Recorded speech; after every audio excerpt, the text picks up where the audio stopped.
Hello, everyone, and welcome back to our channel. I am Emma, and today we have something very special for you. Something different today. Today, I am going to tell you a story, a simple story, a true feeling story, told in easy English, so every single one of you can follow along, learn new words, and feel every moment. I am already curious, Emma. The story is called The Woman Who Waited by the Window. So sit comfortably, everyone, take a deep breath, and let us begin. Her name was Margaret Collins. She was 62 years old. She lived alone in a small white house at the end of a quiet street in a little English town called Ashford. She had lived in that house for 35 years. She knew every corner of it, every creak of the wooden floor, every sound the old pipes made in winter. That house was not just a building. It was her whole life. Her husband, Thomas, had died 6 years ago. He was a quiet and gentle man. He loved gardening. He loved tea. He loved Margaret. When he died, the house became very silent, a silence that never really left. Softly. 6 years alone. 6 years alone, James. She had one daughter, Sophie. Sophie was clever and hardworking. She studied at university. She got a very good job in London, a big city, far from Ashford, far from her mother. At first, Sophie called every single Sunday without fail. Margaret would make her tea, sit by the phone, and wait for that call. Then the calls became every 2 weeks, then once a month, then sometimes not at all. Margaret never complained, not once. She would say to herself quietly, "Sophie is busy. She has meetings. She has deadlines. She has her own life now. I am proud of her." But every evening, without fail, Margaret would sit in her armchair by the window. She would look at the road outside. The same road, the same lamppost, the same garden gate. And she would wait. What was she waiting for?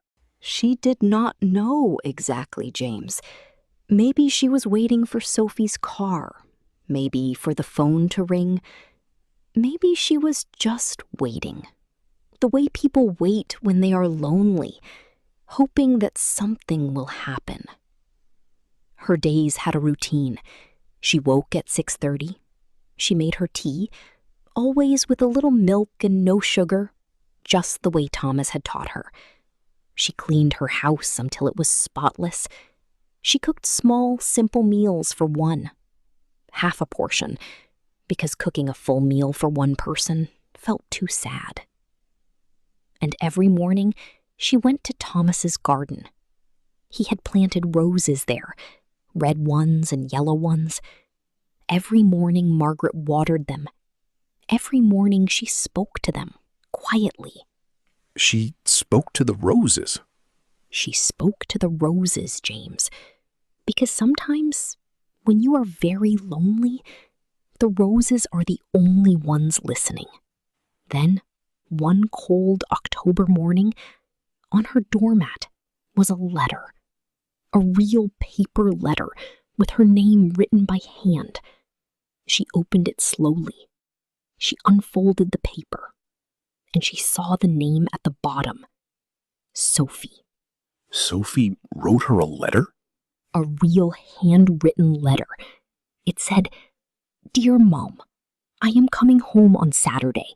I cannot wait to see you. All my love, Sophie." Margaret read it 3 times, standing in her hallway in her dressing gown and slippers. Then she pressed it gently to her chest and closed her eyes. She pressed it to her chest? Like it was the most precious thing she had held in years. That whole week, Margaret cleaned the house 3 times. She bought Sophie's favorite biscuits. She put fresh flowers in the guest bedroom. And on Friday evening, she baked a lemon cake, Sophie's absolute favorite, with thick white icing. The whole house smelled of warm lemon and butter. It smelled like love. It smelled like love, James. Saturday morning came. Margaret put on her best dress, a soft blue one with small white buttons. Thomas always said it made her eyes shine like the sea. She arranged the biscuits on her best china plate. She sat by the window, and she waited. 10 o'clock. No Sophie. 11 o'clock. No Sophie. The tea went cold. Margaret made another pot. And then, at 12 minutes past 12, her phone rang. Was it Sophie? It was Sophie. Margaret said, "Sophie, are you nearly here? I have made the lemon cake."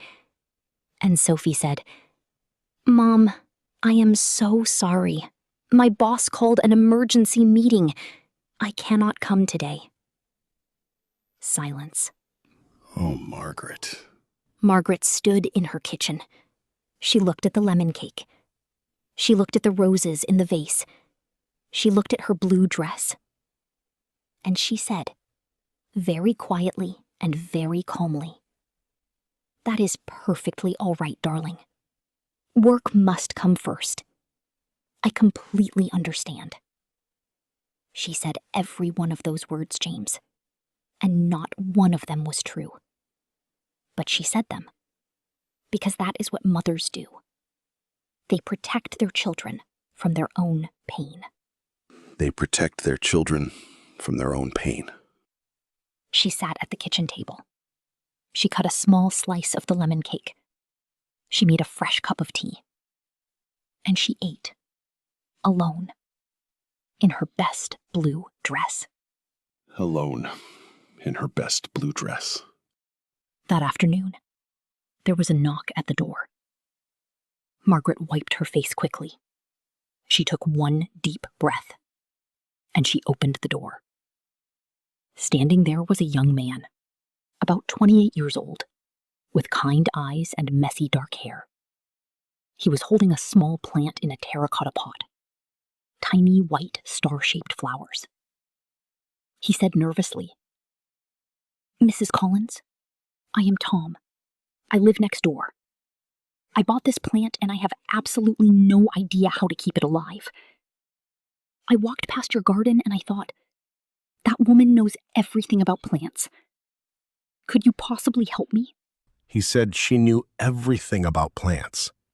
And something about those simple, honest words made Margaret laugh. A real laugh. Small and surprised. The first real laugh of that whole long, sad day. She opened the door wider. She said, "Come in, Tom. I will put the kettle on. And I happen to have a lemon cake that needs eating." She invited him in. Tom sat at the kitchen table, the same table where Margaret had sat crying just 1 hour before. He looked around and said, "This home feels so warm, Mrs. Collins, so lived in." They talked for 2 hours. Tom told her he had moved from London because the city felt too loud and too empty at the same time. Margaret nodded slowly. She understood perfectly. She told him about Thomas, about the roses. Tom listened, without looking at his phone once, without glancing at the clock. He just listened with his whole face and his whole attention. He listened with his whole face. And for Margaret, who had not had someone truly listen to her in a very long time, that was everything. Before he left, Tom said, "I hope I can come again. I feel like I have known you for much longer than one afternoon." Margaret smiled. She said, "Come any Saturday, Tom. The kettle is always on." The kettle is always on. And he did come. Every single Saturday. He brought pastries. Margaret made tea. Some Saturdays his friends came too. Her house, which had been so silent for so long, filled up with voices and laughter and the smell of baking. And Margaret, who had sat by her window every evening waiting, found that she no longer needed to wait. Because what she had been waiting for had not arrived in Sophie's car at the end of the road. It had arrived at her front door, slightly out of breath, holding a small plant, completely hopeless about gardening, and entirely full of kindness. It arrived at her front door. One morning, the following spring, Tom knocked early. He had something behind his back. He said, "Margaret, close your eyes." She laughed. She said, "Tom, I am 62. I am too old for surprises." But she closed her eyes. He placed something in her hands. She opened her eyes. It was a rose, a deep red rose, brand new and beautiful. Tom said quietly, "For Thomas's garden. So his roses always have company." So his roses always have company. Margaret's eyes filled with tears, but not the tears of that lonely Saturday afternoon. These were completely different tears. Warm tears. Grateful tears. The tears that come when you realize, unexpectedly and completely, that you are loved. She looked at Tom. She said softly, "Thomas would have absolutely loved you." They went into the garden together. They planted the red rose next to Thomas's oldest yellow one. They pressed the soil down carefully, and they stood back and looked at it. Margaret said, "You know, Tom, I used to sit by that window every evening, waiting. I never quite knew what I was waiting for." Tom looked at her. He said, "And now?" Margaret smiled. A full, warm, complete smile. She said, "Now, I have absolutely no idea why I was ever waiting. Everything I needed knocked on my door. Everything she needed knocked on my door. Everything she needed knocked on her door." And that is the story of Margaret Collins, the woman who waited by the window.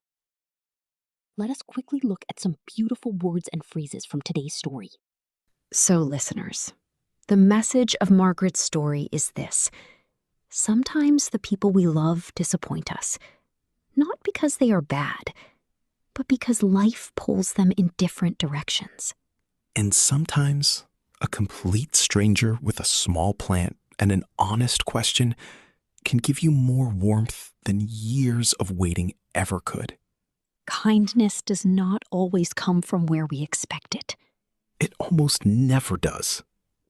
Now, your question for today, in the comments below. Has a stranger ever shown you unexpected kindness? Tell us, even just one sentence in English.